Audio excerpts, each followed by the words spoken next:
तो बच्चों ये रैशनल इनइक्वालिटी का नेक्स्ट वीडियो है, next part, last part in fact है। तो इसके सारे कॉन्सेप्ट हमने पुराने वीडियोस में डिस्कस कर दिए हैं। अगर आपको ये नहीं पता कि रैशनल इनइक्वालिटी की प्रॉब्लम को सॉल्व कैसे करना है तो आप हमारे पुराने वीडियोस को देख सकते हैं। उनमें हमने एक प्रॉपर तरीके से बता रखा है स्टेप बाय स्टेप कि हम कैसे इन प्रॉब्लम्स को सॉल्व करते हैं। हमने बहुत सारे एग्जांपल्स भी लिए, लेकिन वो जो एग्जांपल्स हमने लिए वो कहीं ना कहीं वो बेसिक एग्जांपल थे। तो हमने कई सारे इसके टाइप्स थे, उनको सब डिस्कस कर दिया है। फाइनली इसमें हम मिसलिनियस टाइप के कुछ क्वेश्चंस आज हम डिस्कस करेंगे। तो आज कोई थ्योरी नहीं है, बल्कि आज जो भी हमने पढ़ा है उसका एक एप्लीकेशन है, उसी पर बेस्ड कुछ क्वेश्चंस हैं। तो ओवरऑल मैं 1 2 3 4 क्वेश्चन डिस्कस करूंगा, जिसमें एक होमवर्क प्रॉब्लम है। आपको याद होगा लास्ट लेक्चर में हमने एक प्रॉब्लम की बात किया था, लास्ट वीडियो में था। एक आपके लिए हमने होमवर्क दिया था एक प्रॉब्लम, तो उस होमवर्क प्रॉब्लम को भी हम डिस्कस करेंगे। इसके अलावा 3 और नई प्रॉब्लम्स हैं। तो आज का वीडियो का सेशन ये होने वाला है। तो स्टार्ट करते हैं। क्वेश्चन है find number of integers which satisfy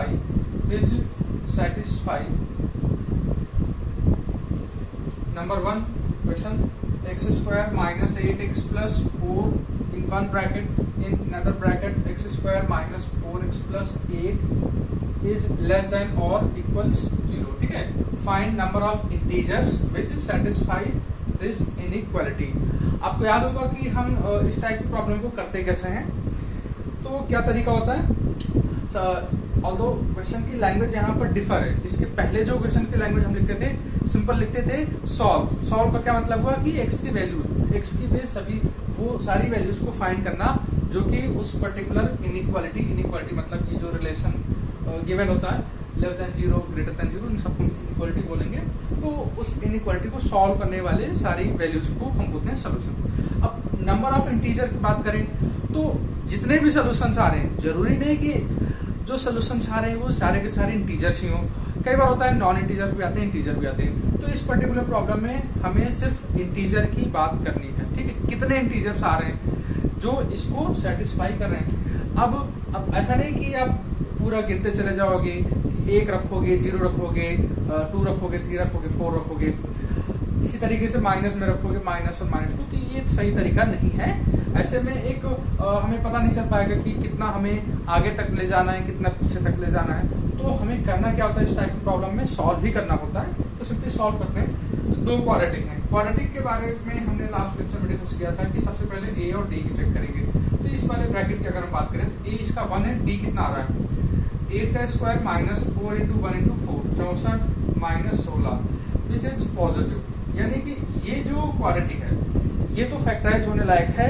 but इस क्वाड्रेटिक की बात करते हैं तो यहाँ पर ए है 1, डी अगर हम निकालें तो -4 का स्क्वायर बेसिकली -8 का स्क्वायर होगा, -4 इंटू 1 इंटू 8 800 को 32 16 minus 32 which is -16 which is negative. इसका क्या मतलब हुआ कि ये वाले जो क्वाड्रेटिक है this can not be factorise in real factors. तो सिंपली हम रैशनल इनइक्वालिटी में क्या समझेंगे कि इसको हम फैक्टराइज नहीं करेंगे। क्या करना है, इसको सीधे सीधे राइट साइड में ट्रांसफर कर देना है विदाउट साइन चेंज। क्यों विदाउट साइन चेंज?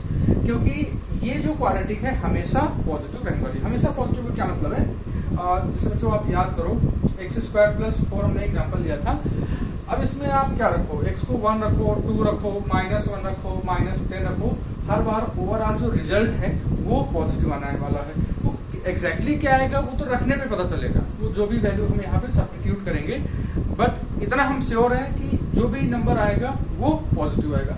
तो इसी तरीके से जब पूरा होल क्वाड्रेटिक है ax square plus bx plus c के फॉर्म में है, फिर ये एक शॉर्टकट होता है ए और डी का कॉन्सेप्ट। इसको हमने लास्ट क्लास में डिस्कस किया था।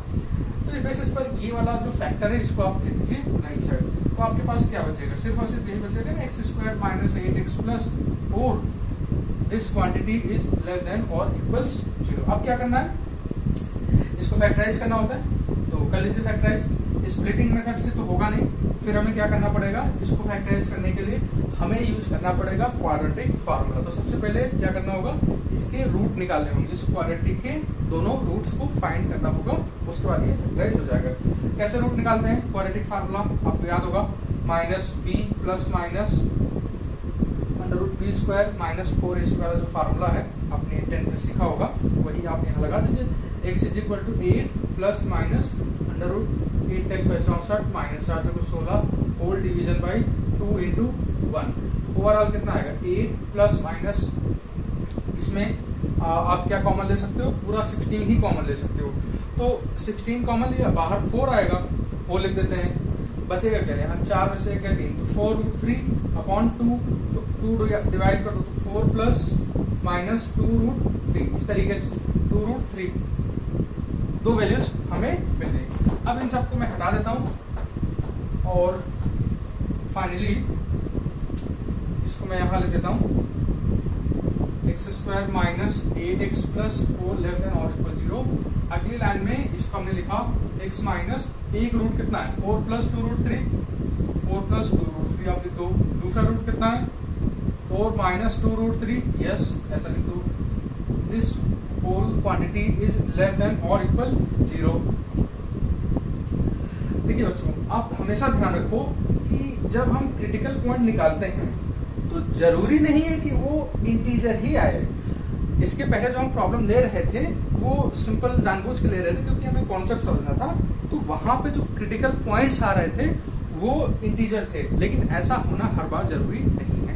ऐसे नंबर्स भी आ सकते हैं, यानी कि इरैशनल टाइप के नंबर भी क्रिटिकल पॉइंट हो सकते हैं, कोई सा भी नंबर हो सकता है क्रिटिकल पॉइंट। अब क्या टेक्निक है, अब क्या करना होता है कि क्रिटिकल पॉइंट को फाइंड करना होता है। सिंपली क्रिटिकल पॉइंट इसके रूट ही हो जाएंगे, तो इसको 0 किया 4 प्लस 2 रूट 3, इसको 0 किया 4 माइनस 2 रूट 3। फिर क्या करना होता है, एक नंबर लाइन बनाना होता है और इन दोनों ही नंबर्स को प्लॉट करना होता है। ऑर्डर बता दीजिए, इन दोनों में कौन सा ऑर्डर रहेगा, 4 माइनस 2 रूट 3 छोटा रहेगा, 4 प्लस 2 रूट 3 बड़ा रहेगा। अब यहाँ पर है इनफाइनाइट, यहाँ पर है माइनस इनफाइनाइट, तो नंबर लाइन कितने पार्ट में ब्रेक हो गई, इन दो पॉइंट्स को अगर हम प्लॉट करें तो 1 2 3। अब इन तीनों में साइन कुछ ना कुछ आएगा, वो साइन हमें फाइंड करना होगा, तो साइन चेंज रूल की हेल्प से हम फाइंड कर सकते हैं। लेकिन सबसे पहले राइट मोस्ट इंटरवल में क्या साइन आने वाला है ये पता लगा लेते हैं। तो 4 प्लस 2 रूट 3। अच्छा, जब भी इस टाइप के नंबर आए तो आप एक बात हमेशा ध्यान रखो कि इनकी अप्रोक्सीमेट वैल्यू डेसिमल में आप जरूर निकाल लो। उससे क्या होता है कि हमें अंदाजा लग जाता है कि ये नंबर किसके करीब है और डेसिमल में उसकी क्या वैल्यू है, थोड़ा सा कैलकुलेशन आसान हो जाता है। तो रूट 3 का क्या मतलब होता है, 1.732, 1.7 आप ले सकते हो, इंटू 2 कितना हुआ 3.74 हुआ, 4 पहले से, तो 7.4 अप्रोक्सीमेटली है। ये कितना है 4 माइनस ये 0.6 से करीब है, तो यहाँ पर 7.4 से बड़ा नंबर रखना है, तो x इज इक्वल टू 8 आप रख सकते हो, 9 रख सकते हो एंड सो ऑन। ये नंबर को कहाँ रखना होता है, यहाँ रखना होता है। फिर क्या करना होता है, साइन देखना होता है। 8 आप रखोगे ये तो 7.4 है, ओवरऑल ये ब्रैकेट पॉजिटिव इस तरीके से, ये तो 0.6 से करीब है ना, तो 8 रखोगे 9 रखोगे तो हर बार ये ब्रैकेट भी इसकी वैल्यू भी पॉजिटिव आनी है, इसकी वैल्यू भी पॉजिटिव, तो यहाँ पर हम क्या लिखेंगे प्लस, ठीक है। देन साइन को आप बदल दीजिए, प्लस का माइनस, माइनस का प्लस। क्या करना होता है, इसको देखना होता है कितनी बार, वो तो एक ही बराबर है ना, तो ये एक ही ऐसा ब्रैकेट है, 1 टाइम्स है, प्लस को माइनस, माइनस को वापस से प्लस। अब क्या करना है, लेस देन की प्रॉब्लम है, लेस देन की प्रॉब्लम है, तो हम क्या करेंगे कि नेगेटिव वाला इंटरवल एज एन आंसर लिख देंगे। तो x बिलोंग्स टू कितना हो गया 4 माइनस 2 अंडर रूट 3 से लगा करके 4 प्लस 2 अंडर रूट 3। हमने लेस देन 0 मतलब ओपन इंटरवल आएगा, इक्वल 0 आएगा मतलब ये दोनों शामिल हो ही जाएंगे आंसर में यूनियन करने पर, तो हमने इसको डायरेक्टली लिख दिया। अब अप्रोक्सीमेट वैल्यू अगर हम लिखते हैं, ये नंबर कितना था 0.6 था, ये नंबर था अप्रोक्सीमेटली 7.4। ये जो सिंबल है ये अप्रोक्सीमेटली का। अब x बिलोंग्स टू का क्या मतलब होता है कि इस नंबर से लगा करके इस नंबर के बीच के सारे नंबर इसको सेटिस्फाई कर रहे हैं, माने 0.7 भी इसको सेटिस्फाई कर रहा है, 0.8 भी कर रहा है, लेकिन हमें तो सिर्फ इंटीजर्स चेक करने हैं ना, तो इस इंटरवल में जो भी इंटीजर्स आ रहे हैं उन्हीं को हमें कंसीडर करना है, उसी के बाद हमें आंसर लिख देना है। तो पहला इंटीजर क्या आएगा, x इज इक्वल टू 1, अगला क्या आएगा 2, अगला क्या आएगा 3, ये सीरीज कहाँ तक जाएगी 7। क्या 8 इसको सेटिस्फाई कर रहा है? तो 8 तो हमारे सोल्यूशन के कलेक्शन में तो आ ही नहीं रहा ना, ये क्या होता है, ये कलेक्शन तो होता है, तो सोल्यूशन के कलेक्शन में 8 नहीं है, इसलिए 8 के बाद के सारे नंबर्स यहाँ पे नहीं होंगे, क्योंकि अपर बाउंड्री 7.4 है, तो 8 के बाद हमें लिखना भी नहीं है। तो टोटल कितने इंटीजर इसको सेटिस्फाई कर रहे हैं? द आंसर कितना है 7। ठीक है, तो इस तरीके से हम प्रॉब्लम को सॉल्व करते हैं। आई होप कि ये आपको क्लियर हो गया होगा। अगर ये क्लियर हो गया हो तो आप अगले क्वेश्चन के लिए तैयार हो जाइए, अदरवाइज इसी को एक बार आप वापस से इस वीडियो को देख सकते हैं। सेकेंड क्वेश्चन की बात करते हैं।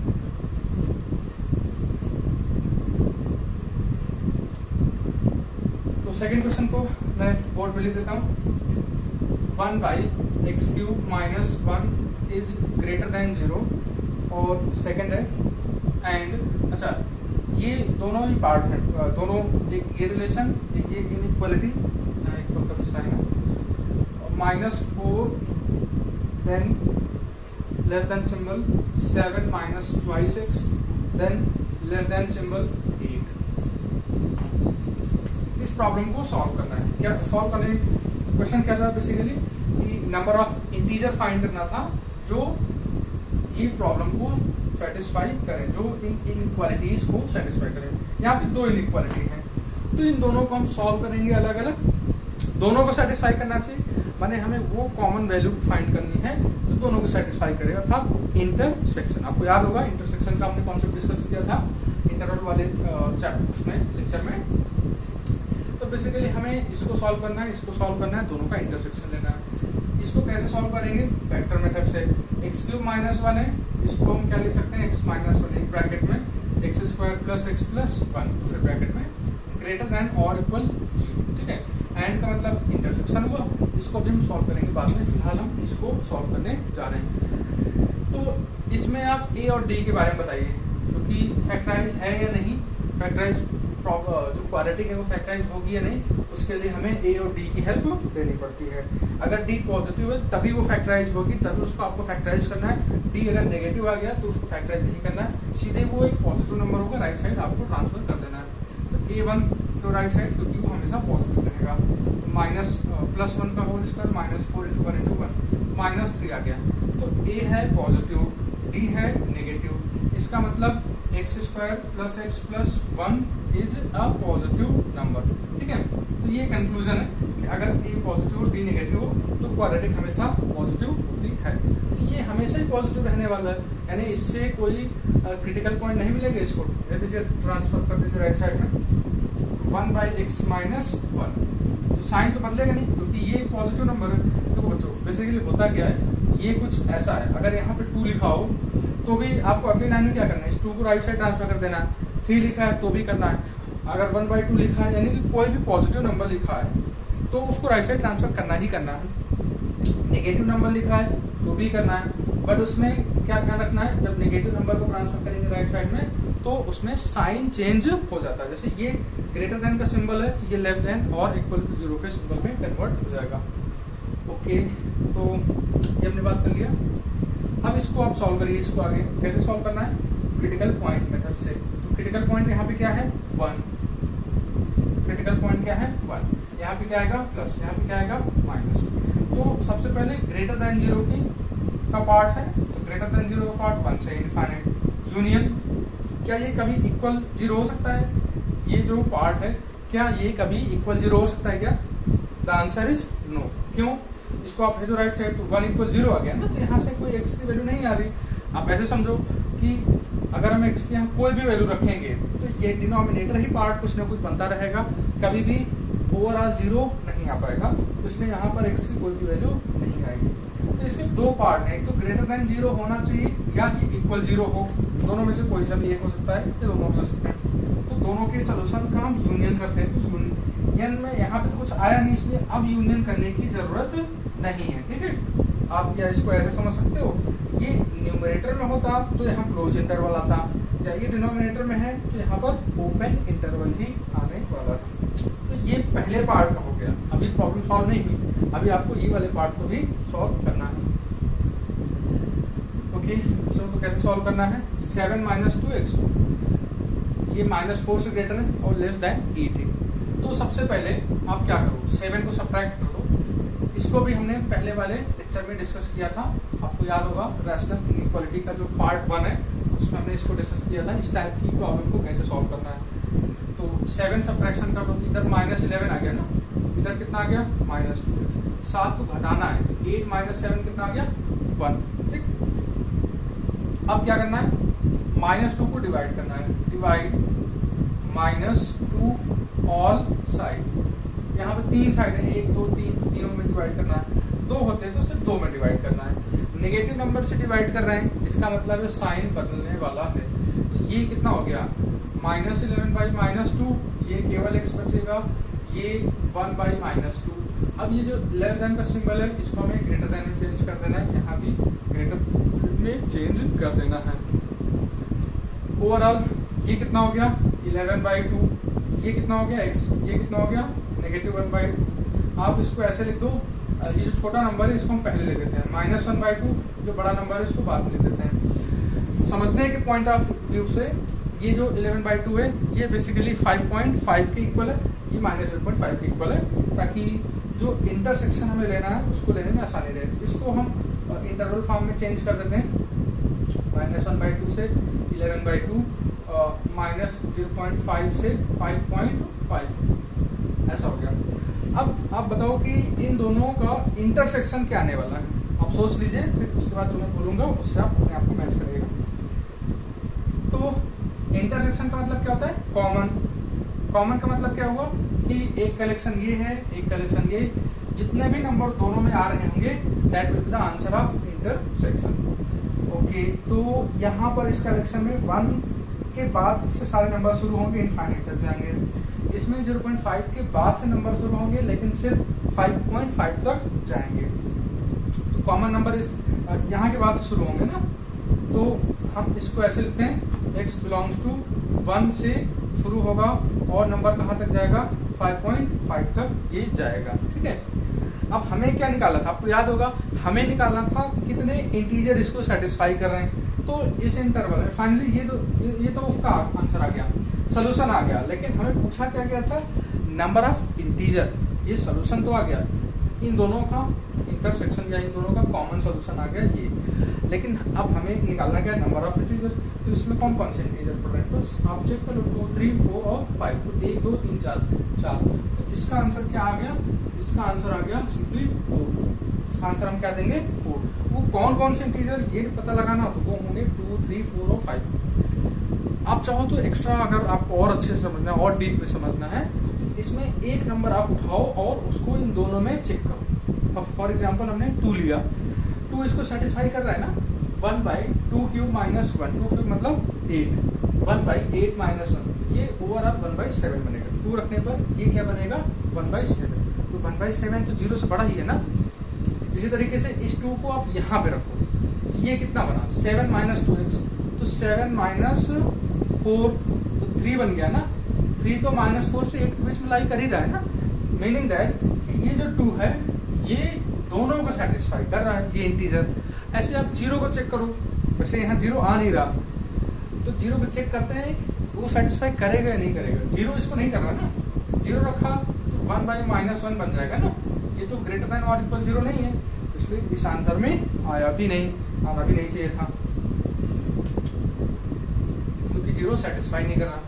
तो बच्चों ये सेकंड प्रॉब्लम हो गई, ये एक टाइप की और प्रॉब्लम हो गई जिनको हम रैशनल इनइक्वालिटी के कॉन्सेप्ट से ही सॉल्व करते हैं।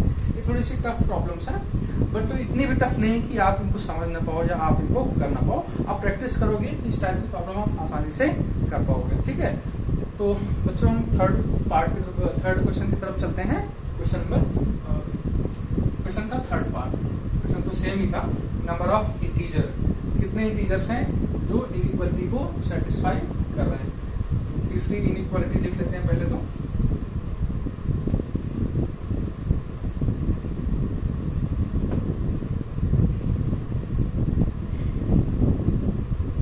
x² plus thrice x plus 1, then x² plus thrice x minus 3 is less than or equals 5. Is less than और इक्वल्स 5। ओके, एक क्वाड्रेटिक ए, दूसरी क्वाड्रेटिक ए, राइट साइड में 5। तो आपको याद होगा बच्चों, मैंने बताया था कि राइट साइड में होना चाहिए 0, लेकिन यहाँ तो 5 है। क्या टेक्निक है 0 बनाने की? तो इस 5 को हम लाते हैं लेफ्ट हैंड साइड, तो -5 कर देंगे, लेस देन और इक्वल 0। बट इसमें मेन पॉइंट ये है कि इसको हम जो अब हमारे पास लेफ्ट साइड आ चुका है, लेफ्ट साइड का एक्सप्रेशन, इसको हम फैक्टर फॉर्म में कैसे लिखें? ये -5 वाले पार्ट को भी इंक्लूड कर लें, तो ओवरऑल लेफ्ट साइड में कैसे हम फैक्टराइज फॉर्म में लिखेंगे? इसको हम फैक्टराइज फॉर्म में नहीं बोलते हैं। फैक्टराइज फॉर्म क्या होता है कि ऐसे ब्रैकेट्स होने चाहिए इस तरीके से, डिनोमिनेटर में भी हो सकता है या नहीं भी हो सकता है, देन यहाँ ग्रेटर देन का सिंबल हो या लेस देन का सिंबल हो। ये स्टैंडर्ड फॉर्म होता है रैशनल इनइक्वालिटी का। लेकिन यहाँ पर तो माइनस आ गया ना, तो इसलिए हम इसको स्टैंडर्ड फॉर्म में नहीं बोलेंगे। तो सबसे पहले फैक्टराइज करेंगे लेफ्ट साइड को। कैसे करना है? x² + 3x। आप नोटिस करो ये दोनों में ही आ रहा है, ये वाला जो पार्ट है दोनों में आ रहा है। x² + 3x यहाँ भी है, x² + 3x यहाँ भी है। क्या करना है? इसी को लेट कर लो आप, लेट x² + 3x = t। हमने क्या किया कि ये जो प्रॉब्लम है एक नए वेरिएबल में कन्वर्ट कर रहे हैं। अभी ये प्रॉब्लम x वेरिएबल में है, अब हम इसको क्या कर रहे हैं? t वेरिएबल में कन्वर्ट कर रहे हैं। रीजन क्या है इसका? क्योंकि इस पार्ट को अगर हम t से सब्स्टिट्यूट कर देते हैं, इसको रिप्लेस कर देते हैं इस वाले पार्ट को दोनों ही ब्रैकेट्स में, तो अब ये सिंपल एक क्वाड्रेटिक में आ गया। ये तो एक क्वाड्रेटिक है, मल्टीप्लाई करोगे तो, और क्वाड्रेटिक को डील करना ज्यादा आसान है।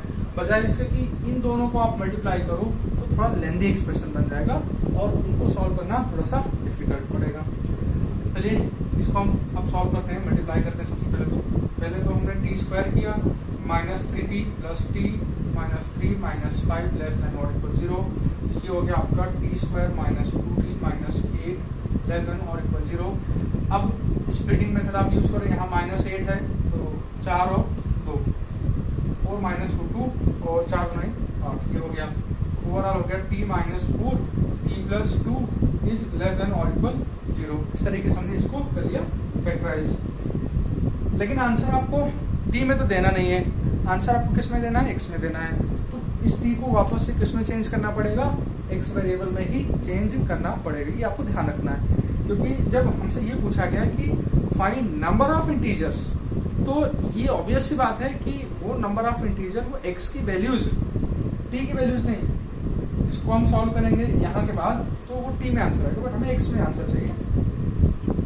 तो इसको वापस से आप लिख दो, x² + 3x - 4 and x² + 3x + 2 is less than और इक्वल 0। इस तरीके से आप इसको लिख दो।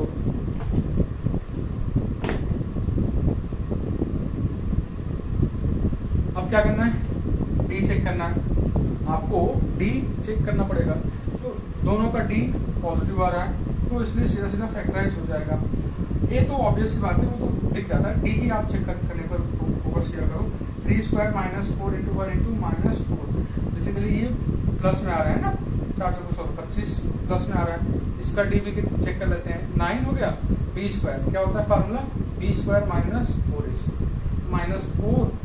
1 × 2 9 - 8 विच इज 1। ठीक है, दोनों का d पॉजिटिव है। मतलब क्या हुआ कि ये क्वाड्रेटिक फैक्टराइज की जा सकती है। ठीक है, ध्यान रखिए, ये क्वाड्रेटिक फैक्टराइज की जा सकती है। ओके, तो कर लेते हैं फैक्टराइज। एक फैक्टर कितना आ गया यहाँ पर? x + 4। एक दूसरा फैक्टर x - 1। अब कर लीजिएगा, यहाँ पे क्या आएगा? x + 1। यहाँ पे क्या आएगा? x + लेस देन और इक्वल 0।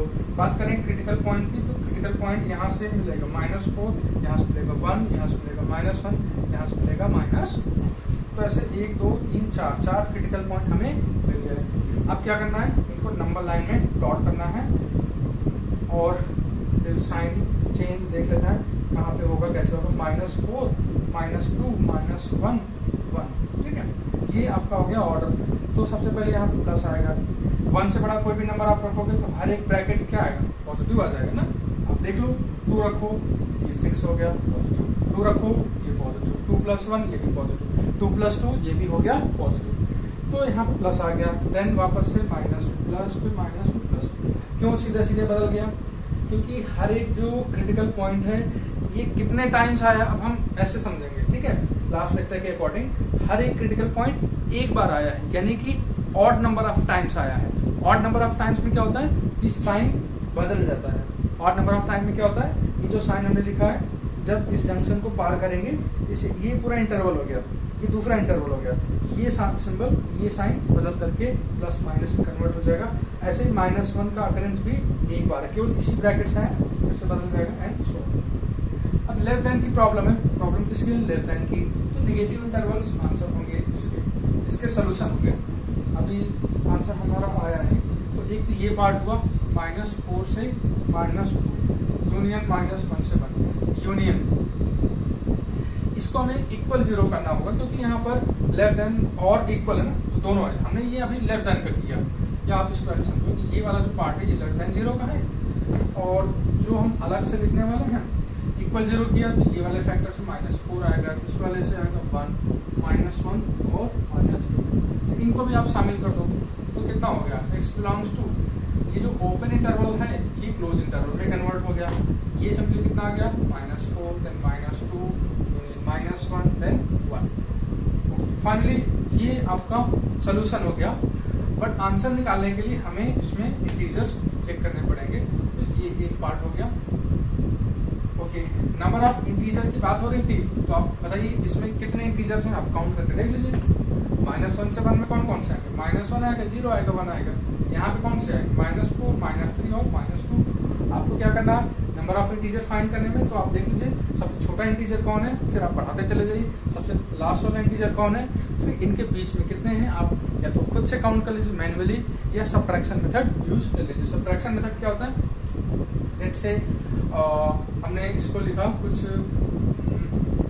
फोर्स लगा करके कुछ भी 103 ऐसे 4 से 103, इसमें नंबर ऑफ इंटीजर फाइंड करना है। अब इस प्रॉब्लम में खुद से मैन्युअली तो काउंट करना पॉसिबल नहीं ना, उंगलियों पे काउंट करते हैं ना, कितने 1 2 3 4 5 6 ऐसे। तो इसमें हम क्या करते हैं कि कितने आ रहे हैं वो लिखते तो जरूर है, जैसे 4 आएगा पहला, then 5 6 7 and so on, last में 103। मिसिंग कौन कौन से, अगर आप 1 से काउंट करो तो 1 2 3 ये तीनों मिसिंग है ना। अगर ये मिल जाए तो टोटल मिला के कितने होंगे, 103 होंगे ना, 103। लेकिन 3 मिसिंग है तो -3 कर दो, ओवरऑल कितना आ जाएगा 100। यानी कि इस इंटरवल में, इस कलेक्शन में टोटल कितने इंटीजर्स आएंगे, 100 आएंगे। ठीक है, ये बात आप ध्यान रखिए कि किस तरीके से जो लार्ज इंटरवल्स हैं, बड़े इंटरवल्स हैं, उनमें कितने इंटीजर्स हैं उनको काउंट करने की टेक्निक हो गई। अब अगर नेगेटिव भी आ रहा है, जैसे इसमें तो नेगेटिव भी है, तो सिंपल सी बात है, आप 0 के राइट साइड वाले अलग से काउंट कर लीजिए, 0 के लेफ्ट साइड वाले अलग से काउंट कर लीजिए। यानी कि नेगेटिव इंटीजर्स अलग से काउंट करना है, पॉजिटिव इंटीजर अलग से काउंट करना है, देन इसको मिला देना है इंक्लूडिंग 0, अगर 0 भी है तो।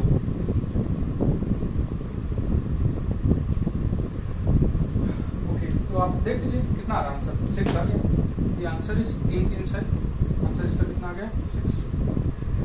अब हम होमवर्क वाली प्रॉब्लम को डिस्कस करने जा रहे हैं। एक बार मैं प्रॉब्लम लिख देता हूँ, और अगर आपने उस प्रॉब्लम को अटेम्प्ट नहीं किया है तो एक बार आप उसको अटेम्प्ट कर लीजिए, जो होमवर्क प्रॉब्लम मैंने दिया था, उसके बाद आप इस वीडियो को देखना कंटिन्यू करिए। तो प्रॉब्लम क्या थी, 1x + 2x - 1 पूरा मैं लिखता हूँ, 1 हो गया, यहाँ पर कितना x + 2x - 1 less than. Problem क्या थी, इसी को हमें सॉल्व करना था। सॉल्व करने का क्या मतलब है कि x की वो वैल्यूज निकालनी है जिसके लिए ये इनइक्वालिटी सेटिस्फाई हो जाए। मीन्स कि ये जो नंबर है 1 से 2 के बीच में हो, 1 के इक्वल भी चलेगा लेकिन 2 के इक्वल नहीं हो सकता, वो सारी x की वैल्यूज को हमें फाइंड करना है। तो बच्चों आपको याद होगा, मैंने आपको बताया था कि इसका मीनिंग होता है x greater than a intersection x less than b।